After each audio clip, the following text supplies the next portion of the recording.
great, right? That's my resume. But I want to share a story with you that I think really helps you understand who I am and why this is what I'm doing right now. So when I was 16, a very influential show came on television known as The West Wing. Any other West Wing fans out there? Yeah. So I, as you know, an impressionable young woman, was just obsessed with CJ Craig. I mean, have you ever seen like a taller, sassier, more in control woman leading? I had planned to go to school for journalism, but I saw CJ Craig, pretend person, and said, that's me. I'm her. I'm going to switch my application. I'm going to become a public relations major, and I'm going to go into politics. Great. So I graduated in 2004 in time for the 2004 election cycle, and I go to work for a local candidate here. We were talking about that earlier, Kelly White. Kelly White was running for state rep.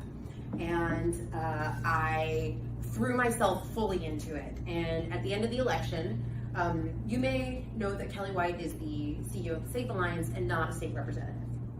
So you can guess how this ended. We lost by 148 votes. But what was more painful than that loss was the realization that I didn't want to work on campaigns. Here's this thing that I'd fallen in love with, and when I tried to do it, it wasn't for me. I was throwing up every day from stress. I was having to take medication to go to sleep at night. And I didn't feel the joy and energy that I saw coming from my colleagues about finding that next race to be on. So I was graduated, I was 21, and I didn't know what I wanted to be when I grew up. And fortunately, I'd made some great connections in that experience, and I got a job working for our women's leadership organization. Funny enough, because of my high school journalism skills of learning PageMaker. And so I got in because they needed me to format all the biographies of the 100 really successful women in that year's leadership class.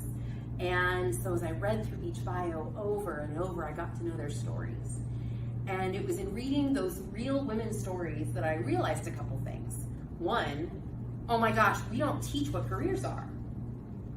Here are all these amazing stories.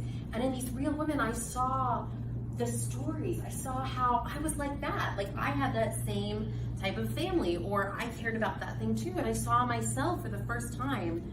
And the other thing that I realized is that it takes real people. It takes real stories.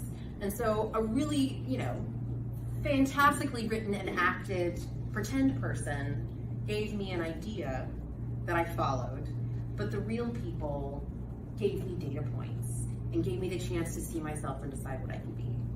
And so as I think about the power of storytelling, it's not just in how is it that we're making traction and growing and pursuing what it is we want to get done with our mission as part of storytelling, but what also really matters is that we don't know who needs to hear that story.